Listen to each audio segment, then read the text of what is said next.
Hi everyone, welcome to Things Lucy Reads. I'm Luce and this is my May wrap-up. The first book that I read in May is The Doctor's Discretion by E. E. Ottoman. So this is a historical romance set in New York in the early 1800s, and the main characters are Dr. William Blackwood, who is a black gay cis man, and Dr. Augustus Hill, who is a white disabled trans gay man. And they meet because they are both tasked with cataloguing the estate and medical collection of a deceased mutual friend, and then when Augustus kind of intercepts a patient at the New York hospital who is there technically under arrest for being trans because that's illegal and a perversion, the only person he can really turn to for help in rescuing this patient is William. And so we kind of see them get to know each other and also grapple with their burgeoning feelings while conducting this rescue, essentially. I only gave this book 3.5 stars. It's not bad by any means, and I found it really interesting to read about what New York was like in this time, but just because of the nature of this time period, 1831, and the things that were kind of a reality for William and Augustus, specifically the looming threat of being arrested for being gay first of all, and then in Augustus's case arrested, medically assaulted and made a spectacle of for being trans, which would have been the fate of the other man whose name escapes me just at this moment. When I started this, was looking for just an escapist queer romance, and what I got instead was a very, very tense read with the threat of transphobic violence looming around every page, and the violence never actually came to pass.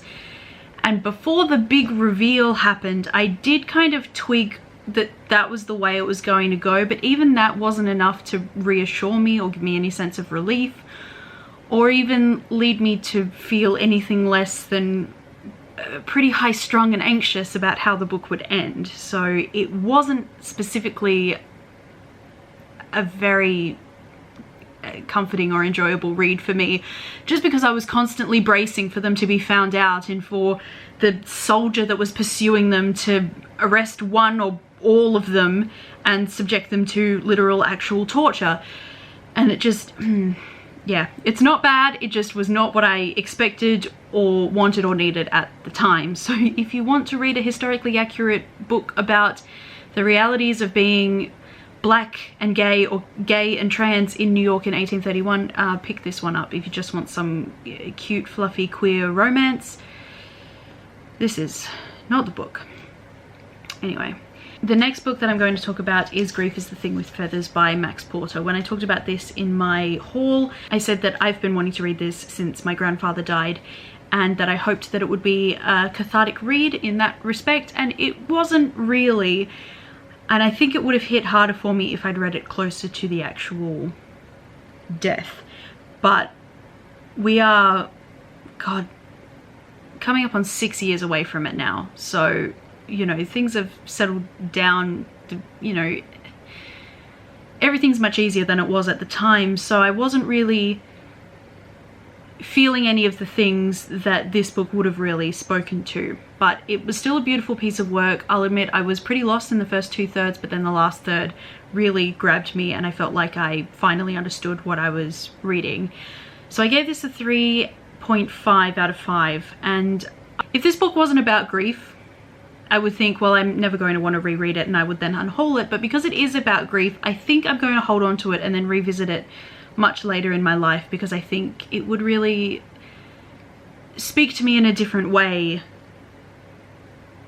under different circumstances.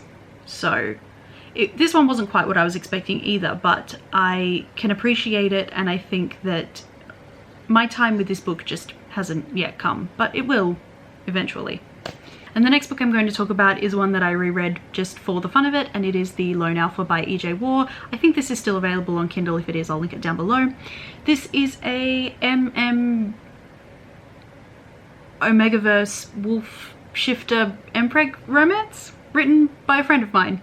And I absolutely adored it the first time I read it, and I adored it just as much the second time around. I gave it 5 stars before, and I've preserved that rating. I just knew exactly what to expect from this one. Unlike The Doctor's Discretion, so reading this was a bit of a way to put that other one behind me, because I knew exactly what I was going to get out of it, and I knew what to expect in terms of the conflict and the angst in this book. So it was really enjoyable. It served its purpose. 5 out of 5 would read again. And then the next book that I read was a little bit of a disappointment again. It's Would You Like to Be a Family by Koyama, which I gave 3.5 out of 5 stars to. I picked this up on a whim in Sydney after reading the back of it, because it reminded me very much of a lot of fanfics for the show The Untamed, and specifically about the main canon couple in that show, who are in the show are not like a couple because censorship, but in the book they're a couple. Just the relationship dynamics were exactly the same, and as I was reading, it turns out like the family situation was also almost identical to that book. I don't think they have anything to do with each other. I think it was just a coincidence, but I picked it up because I thought it was going to read very much like a fanfic for that show, and it did.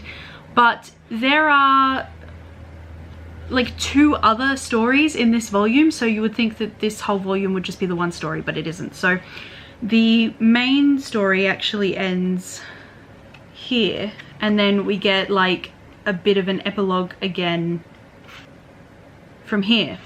So the premise of the story is there's this man, and he's gay, and he is very closed off about it and doesn't really emotionally connect with other people, because when he confessed his feelings to a school friend, he was laughed at and then bullied about being gay. So as an adult working for this company, he doesn't really connect with his co-workers or go out on any like social outings with them. And then he is befriended by the loud, extroverted co-worker and kind of resists those attempts, and then happens to run into him at the supermarket, discovers that he has an adopted son, and they invite him over for dinner, and he can't really say no, so he goes, and then they just kind of all mutually fall in love with each other.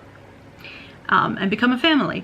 So like it would have been very cute, but it just really suffered with the lack of character and plot development because it was so short, and just when you were getting like up to the part where they were gonna be a family, it cut off and we went to someone else's story.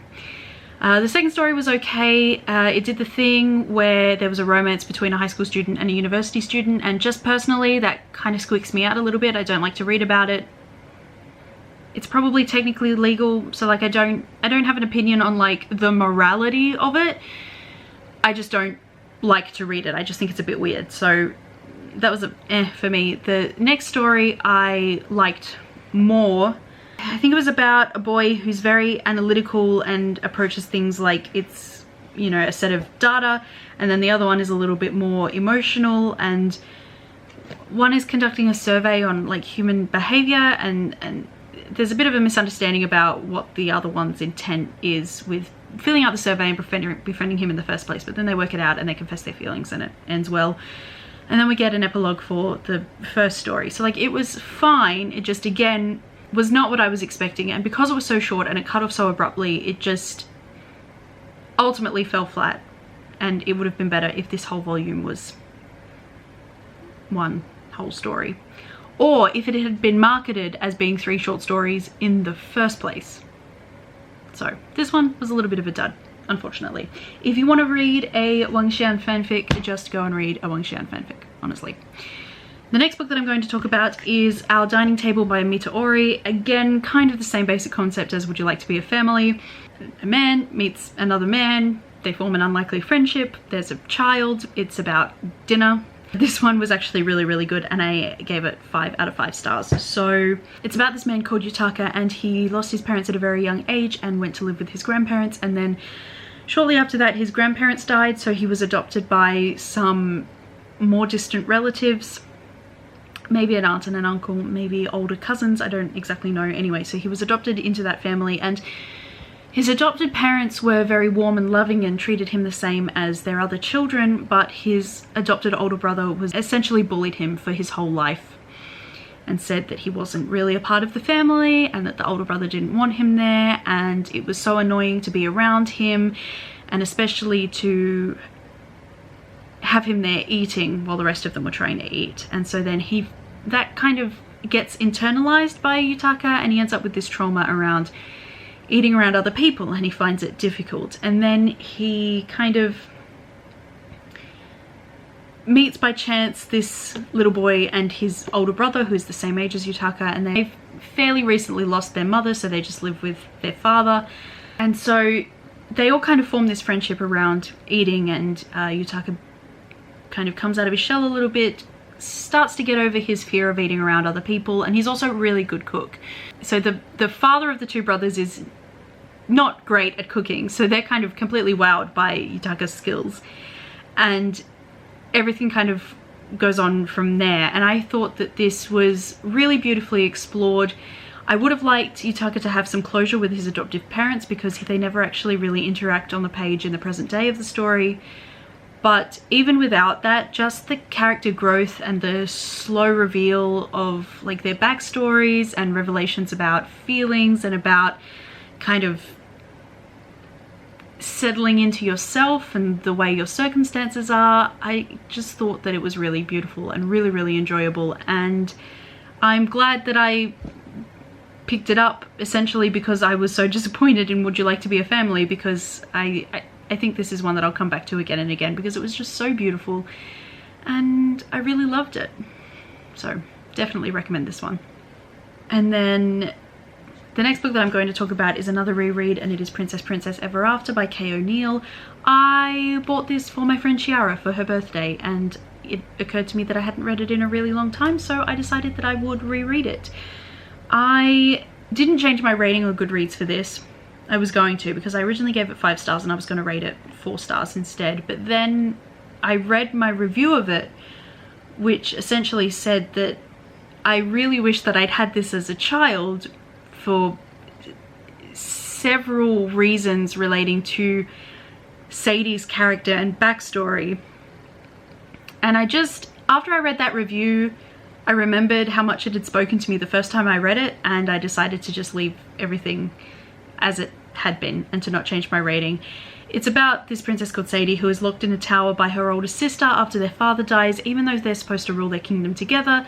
Sadie's sister betrays her because she doesn't think that she'll be any good at being a queen, because she's fat and cries a lot. So, care warning for fat phobia. It's incurred fat phobia, it's not internalized fat phobia. Sadie is very much of the opinion that being a crybaby doesn't make her weak or bad at leading or anything like that. And so she's rescued out of the tower by Princess Amira, who has decided that instead of being a typical princess, she wants to be like a knight. And along the way they pick up this prince who is not very good at being like a rescuing prince, and they just work to make the world a little bit of a better place and to help Sadie reclaim her birthright. And it's just really joyful and does so many things, but very subtly, and I just really love it. It's very queer, it's very like accepting, even though Sadie does suffer from her sister's fat phobia. Ultimately it ends very well, and it's just nice. It's just really nice, and I really liked it. And then the next book that I read is Theirs for the Night by Katie Robert. This is what the current cover looks like. This was just a little short story about this woman who is convinced to go out to a club on her birthday by her best friend. And while she's there, she meets these two very sexy men, and they have a threesome, essentially. And then, unbeknownst to the woman, one of the men is a deposed prince from a small nation, and the other one is his bodyguard. And this is the first in a series called Twisted Hearts, I think. So obviously that plotline will be explored more in the further books, but this was just very short and pretty spicy, which was exactly what I wanted from it. I forgot that I even owned it, and then I thought I would give it a shot to see what Katie Robert is like, and I enjoyed it well enough. I gave it 3 stars. I don't think I will continue with the rest of this series, but I think that I will read Katie Robert's other books. I'm very interested specifically in her fairy tale retellings, but we'll see how I go with that. But it was just short and spicy and filled in the time, which was all I really needed from it. And then the next book that I'm going to talk about is Sorcerer to the Crown by Zen Cho. So I'm not going to talk too much about this book because I did also read it for a vlog. It ended up not counting for that vlog, but I will talk about the bulk of my feelings in that video anyway. On paper I should have loved this book, but in theory I just didn't, and I can't exactly tell you why, except that I just wasn't really engaged, and the only reason I got through it at all is because I found the audiobook on Scribd. But the whole story just kind of fell flat for me, and I think there are two distinct sides of people who read this book. There are those for whom the book just falls absolutely flat for no discernible reason, and those who absolutely love it, and I am in the former group, unfortunately. And a couple of my friends, after I've said that this was just extremely ordinary for me, have messaged me and been like, I felt exactly the same. So I feel a bit vindicated about that. And I am sad that I didn't love it, because I've read other books by Zen Cho which have been absolutely incredible and which I've been completely in awe of. But for this one, I just feel nothing. And I can't even really quantify why, except that I just do. There's a lot of incurred racism in this book, especially concerning Zacharias, but also concerning Prunella.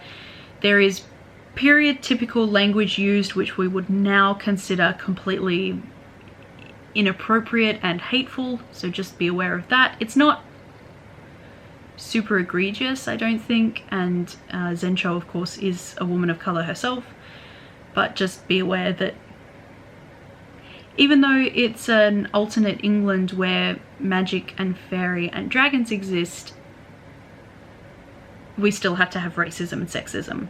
You know, just be aware that everyone is very racist towards Prunella and Zacharias.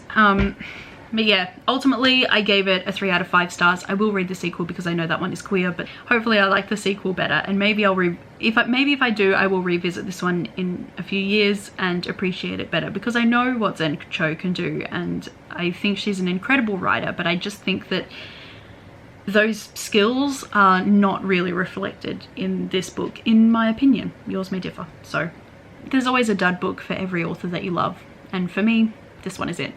And it is what it is. And then the last book that I'm going to talk about, I actually finished on the 1st of June, but I'm going to count it for me anyway, and that is Come Tumbling Down by Sean Ann Maguire. I gave this 4 out of 5 stars. I would have given it 3 out of 5 stars, except I really, really loved the banter between Jack and Sumi. Like, it was just consistently so funny and so sharp, and I just really, really enjoyed it. And my feelings are kind of mixed about this one. I ended up really, really enjoying it, as I've really, really enjoyed all of these novels, but ultimately I feel like I'm a little bit done with the Moors. It's a very interesting world, and I think that Jack is an interesting character, and I'm glad that in this one we finally got like real closure for this story. But this is the 3rd book now that has been about Jack and Jill. So in addition to this one, there is Down Among the Sticks and Bones, and I'm also counting Every Heart a Doorway, because even though the main character of that is Nancy, Jack and Jill are the driving force of the plot, and Nancy is essentially just a bystander in the story. So it's 3 books now that have been concerned with Jack and Jill, and 2 whole books concerned with the Moors. And I just don't know if it's necessary. Like, I'm glad to have wrapped up the story now, and I don't regret having read this book, but I just hope that now that we have wrapped up this so neatly, we can move on and not go back to the Moors again, because no other characters have gotten 3 whole books written about them. And I'm still, like, I mean, you'll notice that Sean Ann Maguire never writes these books with a male protagonist, and like, that's fine, because fantasy in general, and especially Portal fantasy, is completely oversaturated with male protagonists. But I would much rather read a book about Christopher and his world, which is called Mariposa, or about Cade, or about the world that Eleanor went to, than read another book about Jack and Jill. How many do we need? Like, the OCD rep is very good and it's very valuable. The queer rep is good and it's very valuable. And it's not like this book is bad or that I didn't enjoy it. I just am a little bit frustrated that it's the third time we've heard about Jack and Jill and the Moors. And there are so many other characters that are consistently reintroduced in the series that we just learn nothing more about. Like, are we going to get another book about Sumi? Why? Like, my prevailing question is, why these characters and why this world so many times when others get nothing? And I guess it's because people like them. And look, it's not that I don't like them, but I'm bored with the Moors. And that's the crux of my feelings. But it's fine. But I just really hope we're done now and we can move on to other worlds and other characters. And so yeah, so I gave it 4 out of 5. So those are all the books that I read in May. As always, if you've read any of these and you would like to let me know what you thought of them, please feel free to do that down below. If you don't have anything specifically to say, but you just want to let me know that you were here, leave me any of the 3 vampire emojis, whichever one speaks to you the most. And yeah, that's all I have for you for this video. Thank you very much for watching, and I will see you in my next one. Bye for now.